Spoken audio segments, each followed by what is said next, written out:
नमस्कार बच्चों, इस वीडियो में हम कक्षा 7 की हिंदी व्याकरण के आदर्श प्रश्न पत्र 1 को हल करेंगे। यह वीडियो मैं एक रिक्वेस्ट पे बना रही हूँ जो मेरे पास आई थी। यह आदर्श प्रश्न पत्र 1 अध्याय 1 से 12 पर आधारित है, यानी पाठ 1 से लेकर के 12वें पाठ पर आधारित है। इसका पहला प्रश्न है, व्याकरण के 3 मुख्य अंग कौन कौन से हैं। व्याकरण के 3 मुख्य अंग कौन कौन से हैं। इस प्रश्न का उत्तर है कि व्याकरण के मुख्य रूप से 3 अंग हैं। पहला वर्ण विन्यास, दूसरा शब्द रचना, तीसरा वाक्य रचना। दूसरा प्रश्न है, अपने विचारों और भावों को व्यक्त करने में व्याकरण किस प्रकार सहायक हो सकता है। यानी हमारे भावों एवं विचारों को प्रकट करने में, व्यक्त करने में किस प्रकार से व्याकरण हमारी सहायता करता है, यही आपसे पूछा गया है। इसका उत्तर है, व्याकरण हमें अपने विचारों एवं भावों को शुद्ध शुद्ध लिखना, पढ़ना व बोलना सिखाता है। वाक्यों के शुद्ध एवं अशुद्ध होने का ज्ञान हमें व्याकरण ही कराता है। जैसे उदाहरण देखिए, मैं कक्षा 6 में पढ़ता है, यह अशुद्ध वाक्य है। इस वाक्य को व्याकरण से शुद्ध करके इस प्रकार लिख, पढ़ या बोल सकते हैं। जैसे उदाहरण देखिए, इसको शुद्ध करके, मैं कक्षा 6 में पढ़ता हूँ या मैं कक्षा 7 में पढ़ता हूँ। और जबकि अशुद्ध वाक्य क्या है, मैं कक्षा 6 में पढ़ता है इस प्रकार से यदि हम बोलते हैं तो यह अशुद्ध वाक्य है। शुद्ध क्या होना चाहिए कि मैं कक्षा 6 में पढ़ता हूँ, मैं कक्षा 7 में पढ़ता हूँ। यह शुद्ध तरीके से बोलना हम कहाँ से सीखते हैं, किसके द्वारा, व्याकरण के द्वारा। ठीक है। तीसरा प्रश्न है, हिंदी वर्णमाला में कुल कितने वर्ण हैं। तो हिंदी वर्णमाला में कुल 52 वर्ण हैं, यानी 52 वर्ण हैं।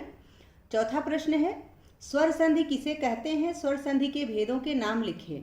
तो 2 स्वरों के मेल से जो विकार या परिवर्तन होता है उसे स्वर संधि कहते हैं। इसके 5 भेद होते हैं। जैसे दीर्घ संधि, यहाँ मैंने स्वर भी लगा दिया है बीच में कि दीर्घ स्वर संधि, गुड़ स्वर संधि, वृद्धि स्वर संधि, यड़ स्वर संधि, अयादि स्वर संधि। आप इसको दीर्घ संधि, गुड़ संधि, वृद्धि संधि, यड़ संधि, अयादि संधि इस प्रकार से भी लिख सकते हैं। ठीक है, ये स्वर संधि के ही भेद हैं। आगे 5वां प्रश्न है, वचन के कितने भेद हैं, उदाहरण सहित स्पष्ट कीजिए। तो उत्तर है, हिंदी में वचन के 2 भेद हैं, एक वचन और वह वचन। उदाहरण देखिए, जैसे फूल खिल रहा है, यह एक वचन का उदाहरण है। फूल खिल रहे हैं, यह वह वचन का उदाहरण है। आगे है 6ठा प्रश्न, सर्वनाम का उपयोग न करने पर कोई वाक्य किस तरह लिखा जा सकेगा। 5 उदाहरण दें। तो सर्वनाम का उपयोग न करने पर किसी भी वाक्य को निम्न प्रकार से लिखा जा सकता है, यानी इस प्रकार से लिख सकते हैं। बार बार हमें संज्ञा का दोहराव करना पड़ेगा। पहला है, राहुल कक्षा 7 में पढ़ता है। दूसरा वाक्य, राहुल हमेशा कक्षा में प्रथम आता है। तीसरा वाक्य, राहुल के पिता डॉक्टर हैं। चौथा वाक्य, राहुल की माँ शिक्षिका हैं। 5वां वाक्य, राहुल की एक छोटी बहन भी है। तो यदि हम सर्वनाम का प्रयोग नहीं करेंगे तो हमें बार बार संज्ञा शब्द का प्रयोग करना पड़ेगा, जो कि अटपटा लगता है, वाक्य अच्छा नहीं लगता है पढ़ने में। ठीक है। 7वां प्रश्न है, निश्चयवाचक सर्वनाम के 5 वाक्य बनाएं। उत्तर है, निश्चयवाचक सर्वनाम से बने वाक्य। पहला, यह दिनेश की किताब है, वह रमेश की कलम है, वह मेरा भाई है, वे रमेश के पिता हैं, वह मेरी घड़ी है।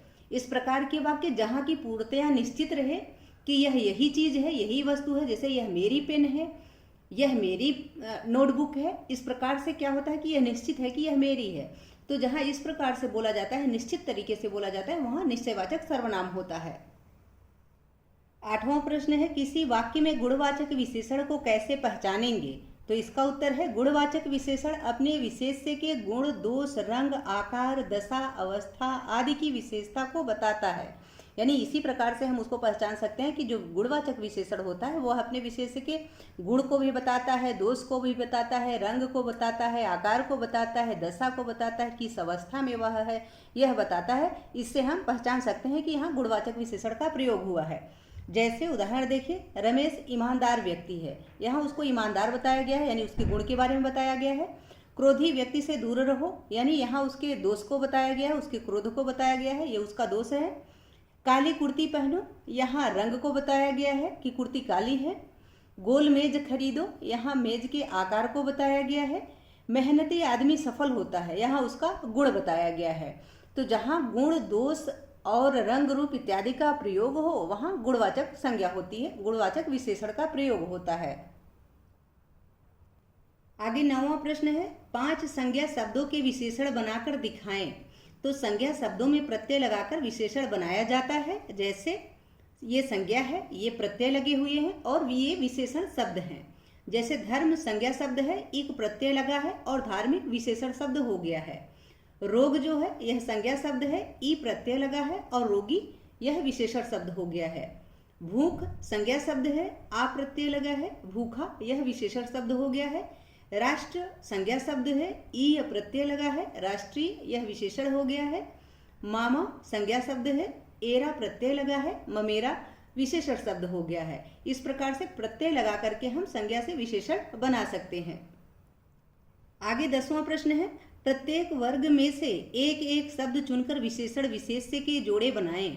यानी वर्ग क में से तथा वर्ग ख में से एक एक शब्द को चुन करके आपको जोड़े बनाने हैं, जो कि हमने बना रखी है। यहाँ पे नंबरिंग भी कर दी है, इसीलिए ऊपर वाले क वर्ग में भी और ख वर्ग में भी। ठीक है।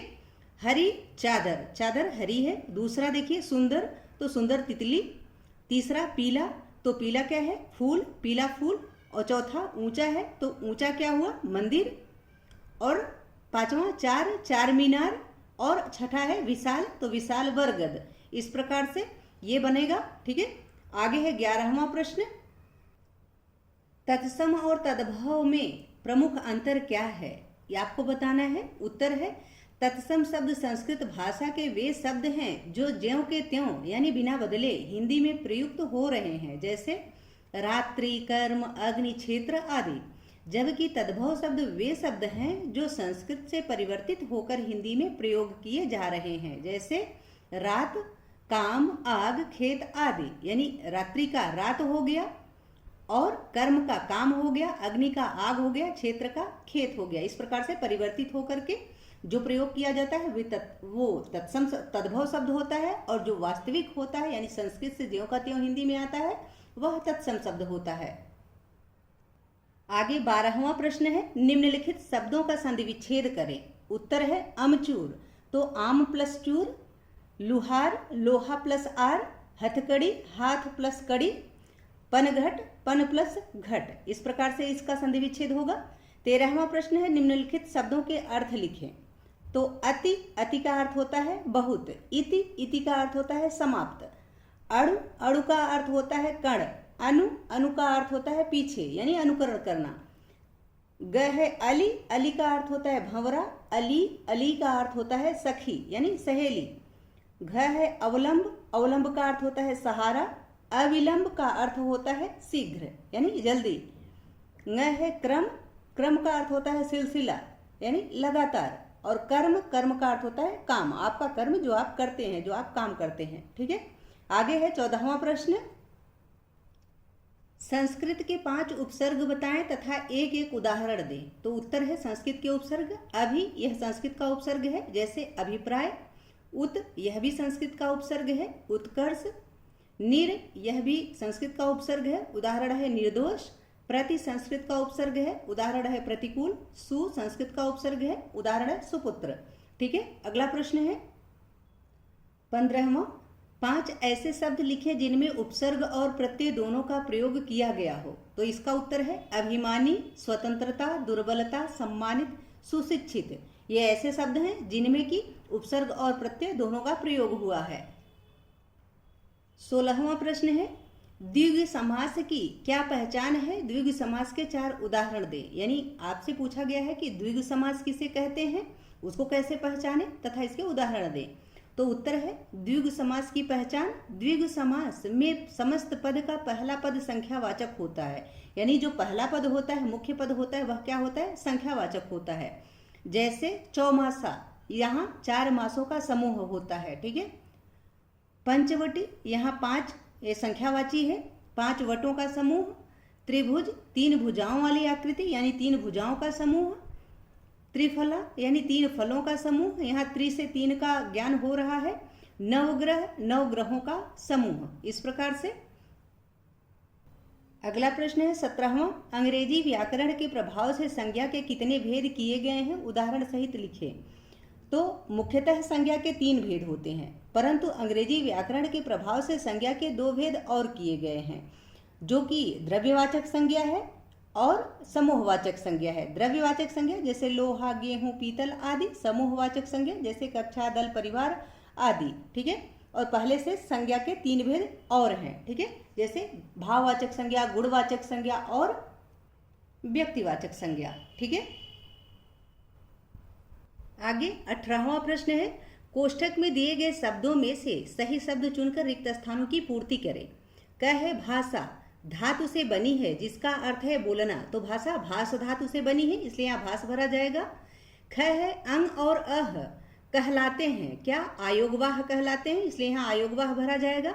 ग है रेलगाड़ी एक शब्द है, संकर शब्द है, इसलिए यहाँ संकर भरा जाएगा। घ है जो कभी न मरे वह कहलाता है, तो वह अमर कहलाता है, इसलिए अमर भरा जाएगा। ङ है उत प्लस चारण, तो उच्चारण होता है, इसलिए यहाँ उच्चारण भरा जाएगा। च है बिना किसी उपसर्ग प्रत्यय की सहायता से बने शब्द मूल शब्द कहलाते हैं, तो यहाँ आपसे पूछा गया है कि मूल कहलाते हैं या रूढ़, तो मूल शब्द कहलाते हैं। ठीक है। 6 है समास का शाब्दिक अर्थ है संक्षिप्त करना या संश्लिष्ट, तो संक्षिप्त करना है, इसलिए यहाँ संक्षिप्त भरा जाएगा। जय है गंगा जमुना पद द्वंद्व समास का उदाहरण है, तत्पुरुष का या द्वंद्व का, तो द्वंद्व समास का उदाहरण है। जय है मित्रता, मित्रता कैसी संज्ञा है, तो भाववाचक संज्ञा है। न्या है रत्नों के नाम हमेशा होते हैं, क्या होते हैं, पुल्लिंग या स्त्रीलिंग, तो पुल्लिंग होते हैं, रत्नों के नाम हमेशा पुल्लिंग होते हैं। ठीक है। अगला प्रश्न है 19वां, सही कथनों के आगे सही तथा गलत कथनों के आगे गलत का निशान लगाइए। क है छ, त्र, ज्ञ और स्र ध्वनियों का स्थान वर्णमाला में स के बाद आता है, बड़े स के बाद आता है या पहले, तो बाद आता है, ये बात सही है। ख है अ, ई, उ, री ये सभी मूल या ह्रस्व स्वर हैं, तो ये भी सही बात है। ग है संधि कहते हैं 2 वर्णों के मेल से पैदा हुए विकार को, ये भी सत्य है। घ है संधि तत्सम और तद्भव दोनों शब्दों में होती है, तो यह भी सही बात है। ठीक है। आगे है न, पान वाला एक रूढ़ शब्द है, तो यह गलत बात है। ठीक है, इसलिए यहाँ गलत का निशान लगा हुआ है। च है उपसर्गों और प्रत्ययों का स्वतंत्र प्रयोग नहीं होता, तो यह क्या है, यह सही बात है।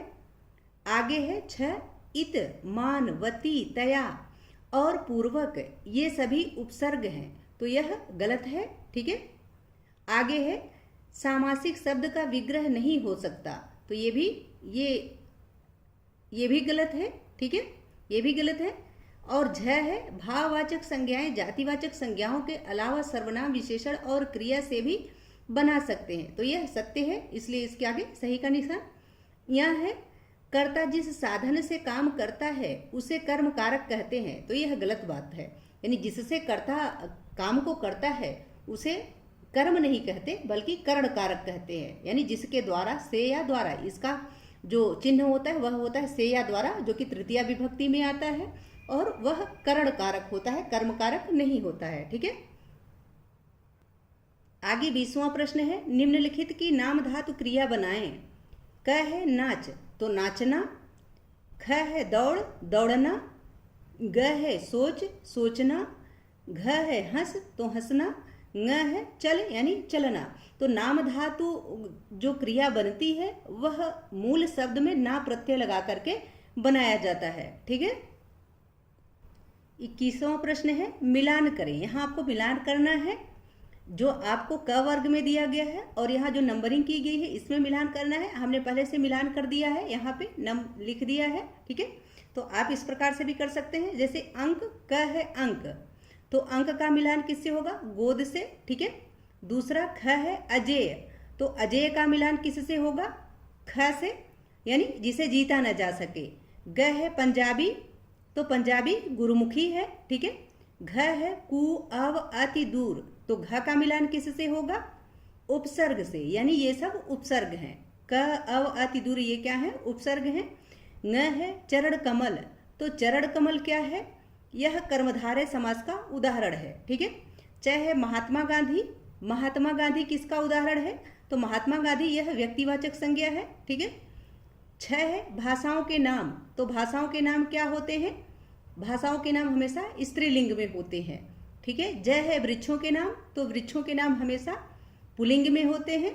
ठीक है, झ है पुलिस भीड़ जनता, ये सब क्या है, तो ये सब एक वचन के शब्द हैं, यानी हमेशा एक वचन में ही प्रयोग होते हैं। चाहे जितने भी लोग हों, भीड़ को हम एक वचन ही मानते हैं, पुलिस को एक वचन मानते हैं, जनता को एक वचन मानते हैं। ठीक है, यह है हे अरे, तो हे अरे यह क्या है, यह संबोधन कारक है। ठीक है, तो हमने यहाँ पे जो है वो भी लिख भी रखा है, नंबरिंग यहाँ क ख ग घ कर दिया है।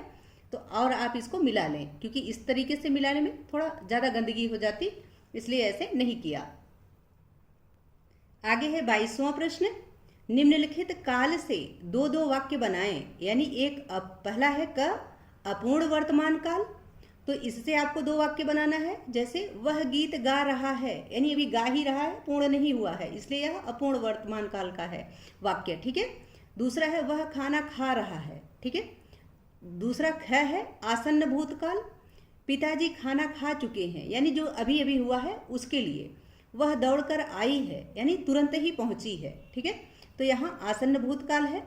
ग है हेतु हेतु मद भूतकाल, जो हेतु हेतु मद भूतकाल होता है उसके लिए क्या होता है, पहला वाक्य है यदि तुमने परिश्रम किया होता तो सफल हो जाते।